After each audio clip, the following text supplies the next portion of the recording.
Hello friends, welcome back Spain news channel நண்பர்களே. தமிழ் திரையுலகில் அடுத்தடுத்து நிறைய துயர சம்பவமானது நடந்துகிட்ருக்கு.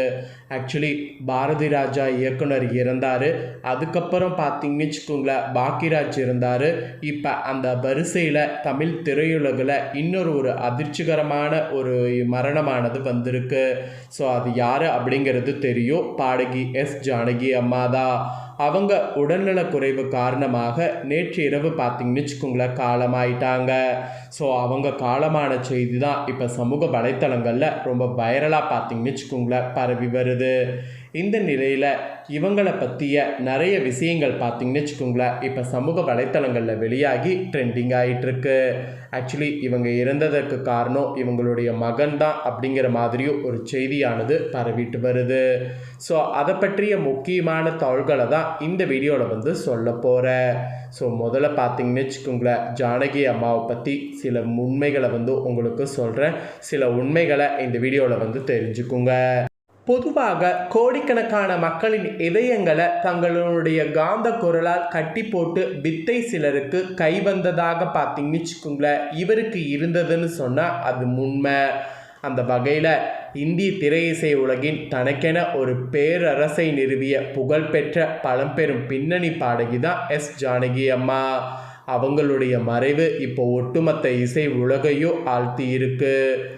ஆந்திராவை பூர்வீகமாக கொண்டவராக இருந்தாலும் மொழிகளை கடந்து கலையின் மீது அவர் கொண்டிருந்த அலாதியான காதலே அவரை இத்தனை உயரத்துக்கு கொண்டு சென்றது என்று அவரோடு பயணித்த இசையமைப்பாளர்கள் நெகிழ்ச்சியோடு இப்போ நினைவு கூறுறாங்க. ஜானகி அவர்களுடைய ஆக சிறந்த பலமாக பார்க்கப்பட்டது அவரது அசாத்தியமான உச்சரிப்பு திறன்தான்.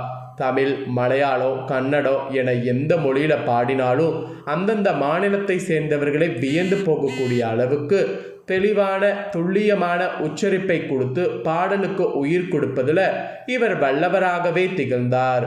ஒரு மலையாளி அவரது பாடலை கேட்டால் அது அசல் மலையாளி பாடியது என்றும், நம்ம கேட்கும்போது செந்தமிழ் கைந்தவர் பாடியது என்றும் சொல்லக்கூடிய அளவிற்கு மொழியின் ஆழத்தை உணர்ந்து பாடக்கூடிய தனி சிறப்பு இவருக்கு இருக்குன்னு சொன்னால் அது மிகையாகாத உண்மை. அதேபோல் எந்த பாடலுக்கு எந்த மாதிரியான குரல் வளத்தை பயன்படுத்த வேண்டும் என்ற அரிய வித்தையை அவர் நன்கு அறிந்திருந்தார்.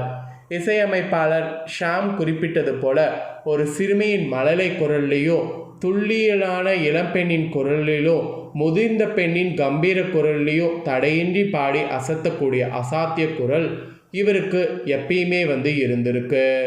அதனால தான் இளையராஜா, எஸ்பிபி, ஏஆர் ரகுமான் என இசை உலகின் ஜாம்பவான்கள் பலரும் ஜானகியின் குரல் வளத்தை வியந்து பாராட்டியதோடு அவரோடு பயணித்த காலம் என்பது வெறும் இசை பயணம் அல்ல, அது ஒரு கால பயணம் என்று தங்களுடைய நெஞ்சார்ந்த நன்றிகளையும் இரங்கல்களையும் தெரிவித்து வராங்க.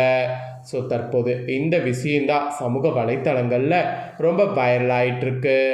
ஆக்சுவலி இவங்களுடைய இறப்புக்கு காரணம், மரணத்துக்கு காரணம் மகன்தான் என்ற ஒரு செய்தி இப்போ சமூக வலைத்தளங்களில் காட்டு தீ போல பரவிட்டுருக்கு. ஸோ அதுக்கு காரணம் என்னங்கிறத சொல்லிடுறேன். ஆக்சுவலி பார்த்தீங்கன்னு வச்சுக்கோங்களேன், இவருக்கு ஒரே ஒரு மகன் இருக்கிறாங்க. ஸோ அந்த மகன் பார்த்தீங்கன்னு வச்சுக்கோங்களேன் இந்த வருடம் ஜனவரி மாதம் மாரடைப்பு காரணமாக காலமாயிட்டாங்க. ஸோ மகன் இறந்த வேதனையை தாங்க முடியாமல் இத்தனை நாள் தனிமையில் அவதிப்பட்டு வந்த ஜானகி அம்மா இன்றைக்கி பார்த்தீங்கன்னு வச்சுக்கோங்களேன் தன்னுடைய உயிரை விட்டுட்டாங்க. ஸோ இதனால தான் மகன்தான் காரணம் அப்படிங்கிற மாதிரி நிறைய பேர் பார்த்தீங்கன்னு வச்சுக்கோங்களேன் கமெண்டில் குறிப்பிட்டு வராங்க. ஏன்னா ஆசையாக வளர்த்த மகன் இப்போ இல்லை அப்படிங்கிறது தான் அவங்களுடைய மரணத்துக்கு சீக்கிரம் காரணம் அப்படிங்கிற மாதிரி சொல்லிட்டு வராங்க. இது ஒரு பக்கம் இருக்க, இன்னொரு பக்கம் இவங்கள் செய்த சில விஷயங்கள் இப்போ வைரல் ஆகிட்டுருக்கு. அதில் பத்மபூஷன் விருதை இவங்க மறுத்துருக்குறாங்க. இது நிறைய பேருக்கு ஏன் நீங்கள் அந்த விருதை மட்டும் வாங்கலை அப்படிங்கிறது தெரியாமல் இருந்தது.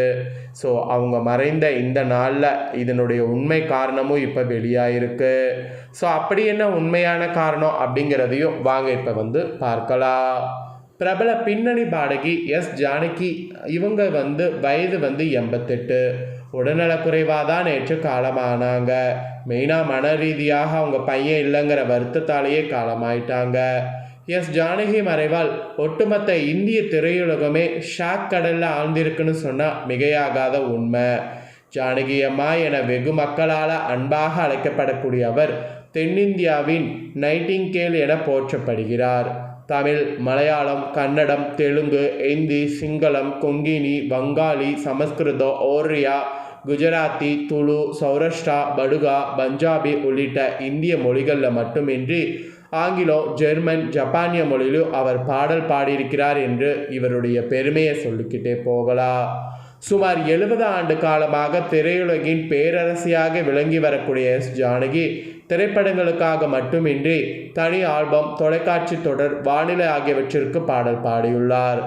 1957 ஆண்டு விதியின் விளையாட்டு என்ற படம் முதல் அப்புறம் 2016 ஆண்டு திருநாள் படம் வரை சுமார் 48,000க்கும் மேற்பட்ட பாடல்களை ஜானகி அம்மா பாடியிருக்கிறார்.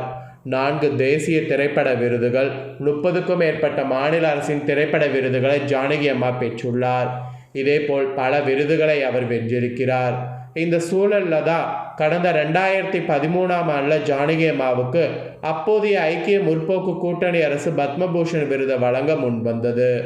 ஆனால் அதை ஜானகி அம்மா பெற்றுக்கொள்ளாமல் மறுத்துவிட்டார். ஆனால் இதற்கான காரணத்தையும் அவரே அப்போது கூறியிருந்தார். 2013 ஆண்டு கேரள மாநிலம் ஒற்றப்பாலத்தில் ஒரு திருமண நிகழ்வில் கலந்து கொண்ட போது ஊடகத்தில் பேசிய எஸ் ஜானகி அம்மா இந்த விஷயத்தை சொல்லியிருக்காங்க. நான் பத்ம விருதை மறுத்துவிட்டேன். நான் கடந்த 55 வருடங்களாக பாடிக்கொண்டிருக்கிறேன். பல்வேறு மொழிகளில் என் ரசிகர்கள் அளிக்கக்கூடிய அங்கீகாரத்தை நான் மிக உயர்ந்த விருதாக கருகிறேன். அதோடு நான் கடந்த 55 ஆண்டுகளாக பாடி வருகிறேன். பல மொழிகளில் பலதரப்பட்ட பாடல்களை பாடியிருக்கிறேன். அவர்கள் அனைவரும் எனது பாடல்களை பாராட்டினார்கள். அதோடு மலையாளிகளான நீங்கள் கூட என் உச்சரிப்பு சரியாக இருப்பதாக அடிக்கடி சொல்வீங்க. எனவே மக்களின் அங்கீகாரத்தை தவிர எனக்கு வேறு எதுவும் வேண்டாம். எனக்கும் அரசாங்கத்தின் மீது எந்த புகாரும் இல்லை. அரசாங்கமும் எந்த தவறு செய்ததாக நான் நினைக்கவில்லை. ஆனால் பத்ம விருதை ஏற்க மறுக்க நான் முடிவு செய்துள்ளேன் என தெரிவித்திருந்தார். ஆனால் எஸ் ஜானகியின் மகனான முரளி கிருஷ்ணா அந்த காலகட்டத்தில் ஊடகத்தின் பேசிய போது இது மிகவும் தாமதமாக வந்துள்ளது. இது அவருக்கு மிக நீண்ட காலத்திற்கு முன்பே கிடைத்திருக்க வேண்டும். அவர் அந்த விருதை உரிய மரியாதையோடு ஏற்றுக்கொள்ள இதனால தான் மறுத்துவிட்டார் என்று மகன் குறிப்பிட்டிருந்தார்.